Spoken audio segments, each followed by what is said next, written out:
Je m'appelle Harper. Il y a quelques mois, lors d'un mariage dans une demeure historique reconvertie, aux portes de Portland, mon mari se tenait au milieu d'un cercle d'invités hilars et répondit à une simple question par des mots qui allaient tout changer.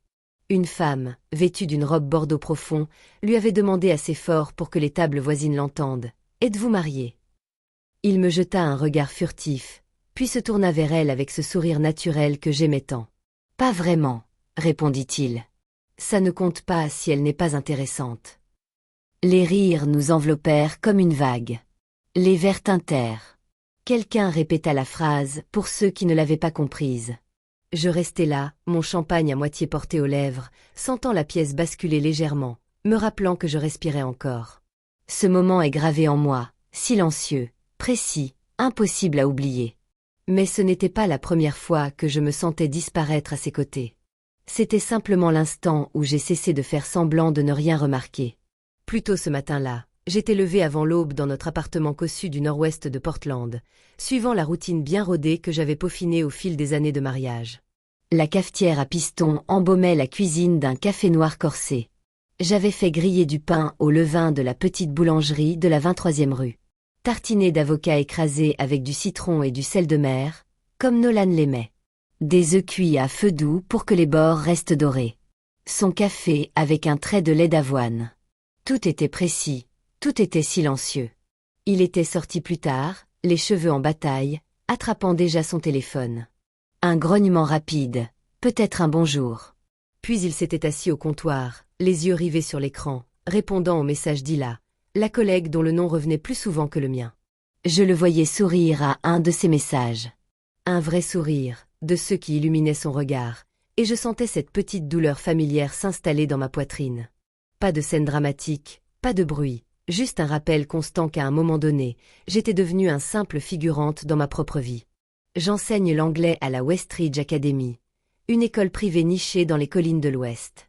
Ma classe est le seul endroit où je me sens encore pleinement reconnue, où les élèves se penchent vers moi quand je parle du feu vert de Gatsby ou de la rage contenue de Jeanner. Les parents m'envoient des courriels de remerciements. Mon chef de département a laissé entendre à plusieurs reprises que des postes plus importants m'attendaient si je le souhaitais, mais des postes plus importants signifiaient plus d'heures, et plus d'heures signifiaient moins de temps pour apaiser les ambitions démesurées de Nolan. Alors, je suis restée stable, fiable. L'épouse qui préparait le petit déjeuner, qui pensait au pressing, qui écoutait les récits sur le compte Harrington et les idées brillantes de Léla pour la présentation. Je me disais que c'était un partenariat. Ce matin-là, en essuyant le comptoir et en entendant son téléphone vibrer à nouveau, j'ai trouvé un reçu tombé de la poche de sa veste la veille au soir. 2 cafés filtres du café de la rue Alberta. Horodatage, fin d'après-midi. 2. Je l'ai remis à sa place sans rien dire. Plus tard dans la soirée, alors que nous nous préparions pour le mariage, il a à peine jeté un coup d'œil à ma robe bleu marine. Simple, élégante, celle qui, je l'espérais, lui rappellerait ma présence. Très bien, a-t-il dit, déjà en train de consulter son téléphone. Hila passera peut-être à la réception. Elle connaît le couple par le biais d'un conseil d'administration d'une association. Bien sûr, elle la connaissait. Et bien sûr, dès notre arrivée, il l'a trouvée. De l'autre côté de la salle de bal, je l'ai observé s'illuminer comme il ne l'avait pas fait pour moi depuis une éternité. C'était des heures avant la question, des heures avant les rires, des heures avant que je comprenne enfin que certains mots, une fois prononcés, sont irrévocables. Il s'installe en vous, silencieux et certain, jusqu'à ce que vous décidiez quoi en faire. La soirée du mariage s'est déroulée comme un lent dévoilement. Nous sommes arrivés au domaine alors que le soleil se couchait derrière les collines, projetant une longue lumière dorée sur les pelouses impeccablement entretenues. Nolan scrutait déjà la foule avant même que nous ne sortions de la voiture. Son téléphone vibra et il sourit à l'écran comme il me souriait à nos débuts. « Lila est déjà là, dit-il, plus pour lui-même que pour moi. » J'ajustai la bretelle de ma robe et le suivis à l'intérieur. La salle de bal était magnifique, d'une beauté naturelle typique du nord-ouest pacifique. Au plafond aux poutres apparentes. Des fleurs blanches débordaient de partout. Des guirlandes lumineuses scintillaient comme des étoiles. D'anciens collègues de Nolan se mêlaient à des familles que je reconnaissais des événements scolaires. Mon amie Megan me repéra presque aussitôt et me prit dans ses bras. « Tu es magnifique », murmura-t-elle en me fixant du regard. « Tout va bien. » J'acquiesçai, La réponse automatique que j'avais perfectionnée. Nolan était déjà à l'autre bout de la salle, irrésistiblement attiré par Hila. Elle portait une robe rouge profonde qui captait toute la lumière, son rire couvrant la musique et les conversations.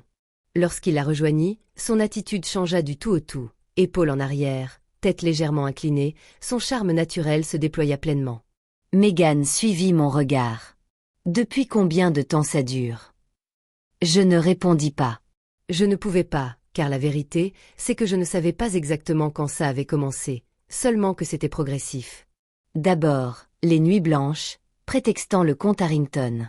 Puis les week-ends où, bizarrement, je n'étais jamais de la partie. La façon dont son nom s'insinuait dans chaque anecdote professionnelle, d'abord anodine, puis omniprésente. Je le vis se pencher pour lui murmurer quelque chose à l'oreille. Elle rit de nouveau, sa main effleurant son bras.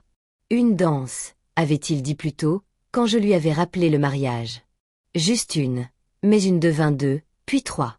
Ils se mouvaient ensemble avec aisance. Sa main se posa sur le bas de son dos, comme si elle y avait toujours été. Les invités commencèrent à le remarquer. Les conversations s'éteignirent. Les regards les suivirent dans la salle.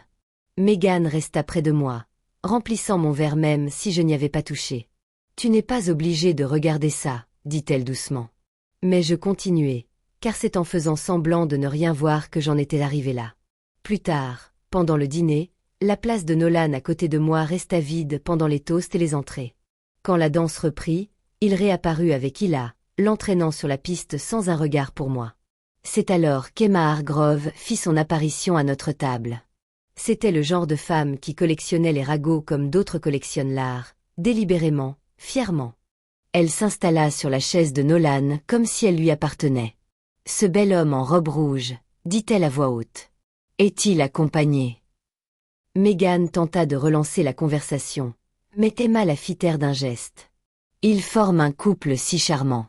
Leur façon de bouger, on dirait qu'ils ont répété. Mon pouls ralentit, devenant régulier et froid. Elle se pencha vers moi, la voix forte. « Est-il marié, ma chère ?» Je vis Nolan et Hila revenir, puis rougir et rire, la main d'Hila sur son bras. Emma insista, plus forte encore. « Alors, cet homme est-il marié ?» Nolan l'entendit. Il me regarda vraiment pour la première fois de la soirée, puis il sourit. « Pas vraiment, » dit-il. « Ça ne compte pas quand elle n'est pas intéressante. » La table explosa de rire. Le rire d'Emma résonna plus fort que tous les autres. Je sentais tous les regards se poser sur moi, attendant la réaction qu'ils avaient appris à attendre de la femme discrète. Des larmes, une scène, quelque chose de divertissant. Au lieu de cela, je posai délicatement mon verre. Le bruit fut faible, presque imperceptible. Mais intérieurement, quelque chose changea, silencieusement, définitivement, et irréversiblement. Je m'excusai de table d'une voix qui ne trembla pas. Les mots sortirent comme si je m'absentais simplement un instant. Personne ne me suivit.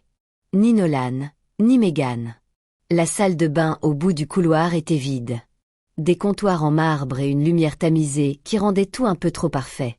Je verrouillai la porte et me tins devant le miroir, les mains crispées sur le rebord du lavabo. Mon reflet me fixait, maquillage impeccable, cheveux lisses, expression calme. Mais intérieurement, la douleur se répandait lentement et profondément comme de l'encre qui traverse le papier. Comment en étais-je arrivé là? Pas seulement pour ce mariage, pour cet instant précis, mais pour cette vie où j'avais appris à me faire plus discrète, plus effacée, à me conformer aux attentes d'autrui. Tout a commencé il y a des années. J'avais été acceptée en doctorat de littérature à l'université de Washington, un rêve que je caressais depuis mes études de premier cycle. Mes professeurs avaient qualifié mon dossier d'exceptionnel, mais Nolan construisait sa carrière à Portland, en quête de promotion exigeant des heures supplémentaires et un réseautage intensif. « Ton enseignement est flexible », m'avait-il dit. « Nous ne pouvons pas nous permettre les deux pour le moment. Tu pourras toujours y revenir plus tard. » Alors, j'ai reporté mon départ, puis encore reporté, jusqu'à ce que ce rêve prenne la poussière sur une étagère, tandis que je m'efforçais d'être stable. Celle qui payait ses factures à temps, organisait des dîners pour ses collègues, se souvenait des anniversaires de sa famille. Je croyais que c'était de l'amour, du sacrifice, cet amour discret qui forge des liens durables. Mais là, debout, les rires de la salle de bal s'échappant à travers les murs, j'ai compris ce que c'était, un lent déclin. J'avais abandonné des morceaux de moi-même un à un, jusqu'à ce qu'il ne reste plus grand-chose à reconnaître. Et pourquoi? Des rituels du petit déjeuner et des chaises vides au mariage. Je me suis aspergé le visage d'eau, le froid me ramenant au présent. Aucune larme ne coula, juste cette lucidité tranquille, se déposant comme la brume sur l'eau. En traversant à nouveau la salle de bal, je ne me suis pas arrêté à la table. Nolan était de nouveau sur la piste de danse avec Hila, leur tête proche, son rire éclatant contrastant avec la musique. Megan croisa mon regard, l'inquiétude se lisant sur son visage, mais je secouai la tête. Ce n'était pas quelque chose qu'elle pouvait arranger. Le voiturier me tendit les clés sans poser de questions. Juste vous, madame. Juste moi. Le trajet du retour fut plus long que prévu. Je serpentai sur les routes de campagne. Les fenêtres entr'ouvertes laissaient entrer l'air nocturne, vif et chargé d'odeurs de pin et de pluie. Mes mains restaient fermes sur le volant, mais les souvenirs défilaient comme un vieux film. La promotion à Westridge que j'avais refusée parce qu'elle impliquait des soirées à l'extérieur et que Nolan avait besoin de moi pour ses dîners d'affaires. Sa façon de sourire et de dire « Tu es mon rock ». Comme un compliment, pas une attente. Ces soirées tranquilles, seules, quand il travaillait tard et que je lisais, faisant semblant de ne pas remarquer les messages qui s'affichaient sur son téléphone. Même nos rêves de fonder une famille, mis de côté parce que ce n'était pas le bon moment, disait-il. Concentrons-nous d'abord. Non. Mais ça avait toujours été lui. Quand je suis arrivé devant chez nous, le calme s'était mué en une détermination farouche. L'appartement était sombre, silencieux. J'y avançais lentement, emportant l'essentiel. Le service de porcelaine de ma grand-mère, des pièces fragiles qui avaient traversé les océans et les générations. J'en ai enveloppé chaque pièce dans un tissu doux, me souvenant de ces histoires de résilience face à des épreuves bien plus difficiles. Mon ordinateur portable, avec ses fichiers de préparation de cours et ses brouillons de dissertation jamais terminés. Les petites économies que j'avais constituées en donnant des cours particuliers aux enfants d'Harrington. De l'argent mis de côté pour les imprévus, même si je n'avais jamais vraiment compris ce que cela signifiait jusqu'à présent. Je n'ai pas touché à ces affaires, je ne me suis pas emporté, je n'ai rien cassé. J'ai simplement ramassé mes affaires une à une jusqu'à ce que mon sac soit assez plein pour continuer. Avec le recul, c'était la première vraie bouffée d'air frais que je prenais depuis des années. Au moment où j'ai cessé d'attendre qu'il me voie et que j'ai commencé à me voir moi-même, la bague est tombée en dernier. Elle a glissé de mon doigt sans résistance, fraîche contre ma paume. Je l'ai posée sur son oreiller avec un simple mot. « Tu as raison. » Ça ne comptait pas. Puis je suis partie, la porte se refermant derrière moi comme la fin d'un chapitre que j'avais tourné la page. Ce soir-là, j'ai pris la route directement pour chez ma sœur à Bend, les routes serpentant à travers des forêts sombres qui semblaient faire écran entre mon ancienne vie et l'avenir. La lumière de son Porsche était allumée à mon arrivée, inondant l'allée d'une douce lumière jaune. Elle n'a posé aucune question, elle a simplement ouvert la porte, pris mon sac et nous a servi du thé de la bouilloire qu'elle avait laissé mijoter. Nous nous sommes assises à sa table en bois, celle qu'elle avait poncée elle-même lors d'une de ses phases d'agitation, et je laissai les mots s'échapper doucement et calmement. Il l'a dit devant tout le monde. Notre mariage ne compte pas parce que je ne suis pas intéressante. Sa main se crispa sur sa tasse, mais elle ne l'interrompit pas. Elle n'avait jamais été une grande fan de Nolan. Elle l'avait qualifié de superficielle après leur première rencontre, mais elle s'était tue pour moi. Maintenant, elle se contenta d'acquiescer. De quoi as-tu besoin? D'espace, de temps, d'un plan. J'éteignis mon téléphone et dormis profondément comme je ne l'avais pas fait depuis des mois, enveloppé dans une de ses couvertures faites main, le léger parfum de sauge de son jardin flottant par la fenêtre ouverte. Le lendemain matin, la réalité me frappa de plein fouet. Mon téléphone, une fois allumé, fut inondé d'appels manqués et de SMS, la plupart de Nolan, un mélange de confusion et de colère. « Où es-tu? Ce n'est pas drôle. » Puis la sonnerie. « Sérieusement? Rentre à la maison qu'on puisse parler. » Je ne répondis pas. Au lieu de cela, j'appelai d'abord le propriétaire. Notre bail était à nos deux noms, mais c'était moi qui gérais les paiements, celle qui avait tissé des liens avec le concierge au fil des ans. Une petite conversation, un mail transféré avec le mot que j'avais laissé, et le tour était joué, sans histoire. À midi, le code d'accès de Nolan était désactivé. Direction la banque. Le compte joint affichait des retraits, les siens, frénétiques, il avait retiré tout ce qu'il pouvait avant que je ne réagisse. Mais mes économies pour les cours particuliers étaient séparées, intactes. J'ai transféré le reste de nos fonds communs sur un nouveau compte à mon nom, en documentant chaque étape. Pas de vol, juste une séparation. Il a rappelé vers midi, sa voix éraillée dans le haut-parleur. « Harper, qu'est-ce que tu fais? La porte est bloquée. Ma carte a été refusée au café. » J'ai pris une grande inspiration. Le montagnard m'observait. J'ai lancé la procédure. C'est fini. Fini. À cause d'une remarque stupide. Je plaisantais. Tout le monde a ri. Tout le monde sauf moi. Il a trouvé ça drôle, a-t-il ajouté, comme si ça avait la moindre importance. Elle est là maintenant pour t'aider à régler tout ça. Silence. Alors c'est de la folie. Tu exagères. J'ai raccroché. Le clic résonna dans la cuisine silencieuse. Les nouvelles se sont répandues plus vite que prévu. Megan a envoyé un SMS la première, pour prendre de mes nouvelles, puis elle a transféré des messages d'amis communs qui étaient au mariage. Des murmures de sympathie, des offres de soutien. Même Emma Hargrove a appelé, d'une voix inhabituellement douce. Je n'aurais pas dû insister, a-t-elle dit. C'était cruel. Tu méritais mieux. Je n'ai pas discuté. Dans l'après-midi, un appel du docteur Jones de Westridge. J'ai eu vent de l'information. Des parents me contactent, consternés, mais prêts à me soutenir. Et Harper, ce poste de chef de département, il est à toi si tu le veux. Tes idées pour le programme, c'est exactement ce qu'il nous faut.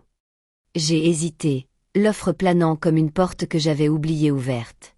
Plus tard dans la soirée, la mère de Nolan a appelé, sa voix mêlant larmes et reproches. Comment as-tu pu lui faire ça? Il dort dans sa voiture. Harper, dans sa propre voiture. C'est de la famille, dis-je calmement. Il peut y aller. Les hommes disent parfois des choses qu'ils ne pensent pas. Mais lui, il les pensait. Et même s'il ne l'avait pas fait, des années d'indifférence silencieuse revenaient au même. Mes parents ont appelé ensuite, d'une voix hésitante. Nous avons eu des nouvelles de Nolan. Peut-être une thérapie. Laissez faire le temps. Mais j'avais déjà laissé le temps. Trop de temps. Je me choisis, dis-je simplement. La confrontation a eu lieu une semaine plus tard dans un café quelconque, à mi-chemin entre Portland et Bend. Nolan avait l'air épuisé, son vernis habituel défraîchi, sa chemise froissée, ses yeux cernés. « S'il te plaît, dit-il en se penchant par-dessus la table. On peut arranger ça. » Il n'était rien, juste du stress au travail. Je l'ai regardé droit dans les yeux. Ce n'était pas seulement elle. C'était tout. Au moment où j'ai disparu, il a tendu la main vers la mienne. Je me suis retiré. Tu avais raison, dis-je doucement. Je ne t'intéressais pas, mais tant pis pour toi. Je me suis levé, le laissant là avec son café intact. Le poids de ses paroles reposait enfin sur ses épaules. Des mois plus tard, la vie à Bend avait retrouvé un rythme qui, pour la première fois depuis des années, me semblait enfin familier. La chambre d'amis de ma sœur s'était transformée en un petit appartement en centre-ville. Simple, avec des fenêtres donnant sur la rivière d'Ashuit et des murs tapissés de livres que j'avais enfin eu le temps de lire. J'enseignais à distance pour Westridge quelques jours par semaine, mais la plupart de mon temps était consacré à l'académie locale où j'avais pris la direction du département. Ce poste me correspondait parfaitement, comme s'il m'avait toujours attendu. Des programmes qui associaient la littérature à des problématiques concrètes, des cours où les élèves débattaient de la notion de libre arbitre et d'illusion sans que j'aie à étouffer ma propre voix pour laisser la place à celle de quelqu'un d'autre. Nolan s'est peu à peu effacé. Le divorce s'est conclu discrètement par l'intermédiaire des avocats. Pas de drame au tribunal, juste des papiers signés et des biens partagés. Il a gardé l'appartement et ce qu'il a pu sauver de sa vie. J'ai gardé mes économies, la porcelaine de ma grand-mère et la liberté que j'avais conquise. Des rumeurs me parvenaient par de vieux canaux. Sa carrière s'enlisait sous le poids des bruits de couloir. Léla était partie pour une nouvelle ville, une nouvelle cible. Mais je ne cherchais pas les détails. Je n'en avais pas besoin. Sa chute n'était pas ma victoire. Ma réussite, si. Un après-midi, alors que je corrigeais des copies dans un café de Riverside, mon téléphone vibra. Un nom familier, Mégane. Je prends de tes nouvelles, dit-elle. Tu as l'air plus légère. Je ris doucement, en regardant l'eau ruisseler dehors. Je le sens. Elle me mit au courant des potins de Portland. Emma Hargrove dînait encore sur l'histoire du mariage. Nolan avait été aperçu à un boulot discret, en train de rassembler les morceaux. Il a l'air perdu, ajouta-t-elle doucement. Je sirotai mon thé, la vapeur chaude et régulière s'élevant en volute. On l'est tous parfois, jusqu'à ce que ça ne le soit plus. Après avoir raccroché, je repensai à cette soirée au mariage. Les rires, les verres givrés, le chemin silencieux jusqu'à la voiture. Ce n'était plus la colère ni la douleur qui persistaient. Juste une douce reconnaissance. J'avais étouffé ma propre lumière, persuadée qu'elle ne suffisait pas. Mais dans le calme qui a suivi, je l'ai retrouvée, plus éclatante, inébranlable. Mes étudiants me posent ces derniers temps des questions qui touchent au plus profond de moi. Pourquoi certains personnages restent-ils prisonniers de leur propre cage? Comment la trahison peut-elle devenir une porte ouverte? J'ai répondu avec assurance, observant leur visage s'illuminer de compréhension. Rétrospectivement, ce moment humiliant n'était pas la fin. C'était la brèche qui a laissé entrer la vérité, le rappel que la valeur ne se donne pas aux autres. Elle se construit discrètement dans les choix que nous faisons, loin des regards. Parfois, tout perdre n'est pas la fin. C'est le début d'un nouveau choix, celui de se choisir soi-même. Merci de m'avoir accompagné sur ce chemin. Chaque histoire nous rappelle que la force se cache souvent derrière le chagrin. Si celle-ci vous a touché, restez avec nous, car chaque récit révèle une nouvelle vérité du cœur humain. N'oubliez pas d'aimer, de vous abonner et de partager pour que d'autres histoires comme celle-ci puissent atteindre ceux qui en ont le plus besoin.